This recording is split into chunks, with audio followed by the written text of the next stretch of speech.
অনেক সময় বিপ্লব খারাপভাবে শেষ হয়। আগস্টে ছাত্রদের নেতৃত্বে ক্ষমতা থেকে উৎখাত হয়েছেন বাংলাদেশের স্বৈরশাসক শেখ হাসিনা। তারপর দেশে শৃঙ্খলা ফিরিয়েছেন ক্ষুদ্র ঋণের প্রবর্তক ও শান্তিতে নোবেলজয়ী প্রফেসর ডক্টর মোহাম্মদ ইউনূস। তিনি অন্তর্বর্তী সরকারের নেতৃত্ব দিচ্ছেন। পুলিশকে বিক্ষোভকারীদের উপর গুলি ও হত্যার নির্দেশ দিয়েছিলেন শেখ হাসিনা। তিনি ভারতে পালিয়ে যাওয়ার সময় এসব পুলিশকে ত্যাগ করে যান। তারপর বেশিরভাগ পুলিশই তাদের দায়িত্বে ফিরেছেন।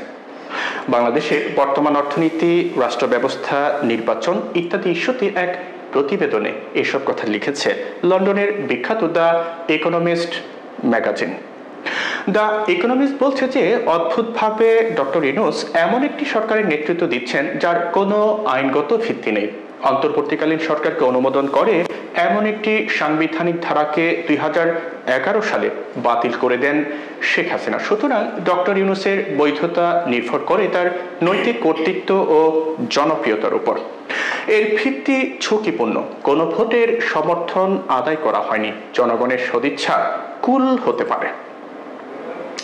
রিপোর্টে বলা হয় ডক্টর ইউনূস অস্থির, সরকার পরিচালনার অভিজ্ঞতা নেই তার। দুই শক্তির চাপে তিনি সংকুচিত হয়েছেন। যেসব ছাত্র আন্দোলনকারী তাকে ক্ষমতায় আসার পালে হাওয়া দিয়েছে তারাই তার কাছে ক্রমবর্ধমান আকারে চরম সব দাবি তুলে ধরছেন। এর মধ্যে শেখ হাসিনার দল আওয়ামী লীগকে নিষিদ্ধ করার দাবি আছে। মানবতা বিরুদ্ধে যে অপরাধ করেছেন তার বিচার করার জন্য ভারতের কাছে শেখ হাসিনাকে ফেরত চাইছে।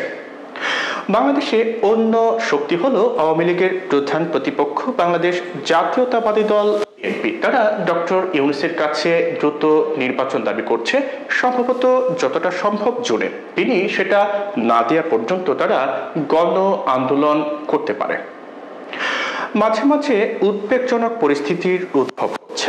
আওয়ামী লীগের প্রতি ডক্টর ইউনূসের মোটামুটি সহনশীলতা দেখে হতাশ ছাত্র আন্দোলনকারীরা। তারা আবার রাজপথকে বেছে নিতে পারে। এ সময় সহিংসতার হুমকিও আছে।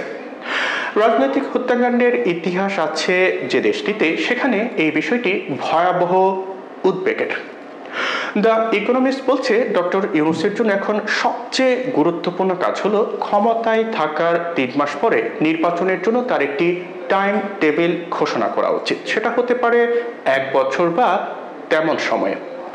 আইনি এবং নির্বাচনী সংস্কারের জন্য কেন বিলম্বের প্রয়োজন তা ব্যাখ্যা করার জন্য তাকে আরও কিছু করতে হবে। এই সংস্কার দীর্ঘমেয়াদে গণতন্ত্রকে সমৃদ্ধ করবে।